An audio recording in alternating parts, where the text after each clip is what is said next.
Voice change, বাচ্য পরিবর্তন। They have cold me, তারা আমাকে ডাকিয়াছে। এই বাক্যে ডাকিয়াছে ক্রিয়াপদ, ইংরেজি কোল, এটাই প্রিন্সিপাল ভার্ব। কোল ভার্বের ফর্মগুলো দেখে নেই। কোল বা কোলস অর্থ ডাকা, প্রেজেন্ট ফর্ম বা ভার্ব 1। কোল্ড পাস্ট ফর্ম বা ভার্ব 2। কোল্ড পাস্ট পার্টিসিপল বা ভার্ব 3। এখন সাবজেক্ট এবং অবজেক্ট জানার জন্য ক্রিয়াপদকে প্রশ্ন করি। কে ডাকিয়াছে? তারা বা দে সাবজেক্ট। ক্রিয়াপদকে কে দ্বারা প্রশ্ন করে উত্তর পাওয়া গেলে সেটাই সাবজেক্ট। কাকে ডাকিয়াছে? আমাকে বা মি অবজেক্ট।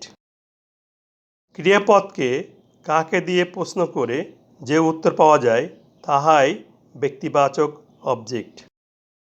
এ বাক্যে অক্সিলারি ভার্ব হ্যাভ আছে এবং principal verb cold past participle বা ভার্ব 3। তাহলে সেন্টেন্সটি প্রেজেন্ট পারফেক্ট টেন্স। এই বাক্যে সাবজেক্ট বাক্যের প্রথমে আছে, তাহলে এটি অ্যাক্টিভ ভয়েস। এখন অ্যাক্টিভ ভয়েসকে প্যাসিভ ভয়েস করব। প্যাসিভ ভয়েস করতে অবজেক্ট মি এর নমিনেটিভ কেসের প্রয়োজন হবে।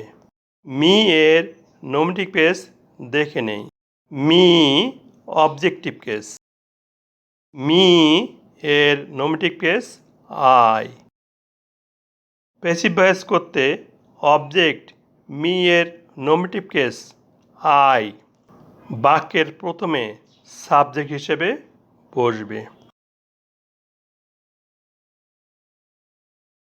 প্রেজেন্ট পারফেক্ট টেন্সের প্যাসিভ ভয়েসের গঠন। অক্সিলারি ভার্ব হ্যাজ বিন বা হ্যাভ বিন প্লাস প্রিন্সিপাল ভার্বের পাস্ট পার্টিসিপল বা ভার্ব 3। প্যাসিভ ভয়েসে সাবজেক্ট হচ্ছে I, first person singular number. First person singular নাম্বারের সাথে হ্যাভ বিন বসে, তাহলে আইয়ের সাথে হ্যাভ বিন বসাই। তারপর প্রিন্সিপাল ভার্বের পাস্ট পার্টিসিপল বা ভার্ব 3 বসবে। এখানে কোল ভার্বের পাস্ট পার্টিসিপল বা ভার্ব 3 পাচ্ছি কোল্ড, তাহলে ভার্ব 3 স্থলে কোল্ড এসে বসবে। এরপর প্রেপোজিশন বাই ব্যক্তির ক্ষেত্রে বসবে। প্রেপোজিশনের পরে বাক্যের সাবজেক্ট দে এর অবজেক্টিভ কেসের প্রয়োজন হবে। দে এর অবজেক্টিভ কেস দেখে নেই। দে নমিনেটিভ কেস। দে এর objective case them. Preposition by এর পরে দে এর অবজেক্টিভ কেস দেম এসে বসবে। অ্যাক্টিভ ভয়েসে বাক্যের শেষে ফুল স্টপ আছে, প্যাসিভ ভয়েসেও বাক্যের শেষে ফুল স্টপ থাকবে। বাংলা অনুবাদ।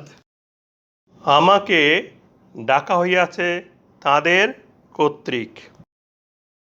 আমরা জানি আই অর্থ আমি, কিন্তু বিশেষভাবে লক্ষণীয় প্যাসিভ ভয়েসে আই এর বাংলা লেখা হয়েছে আমাকে।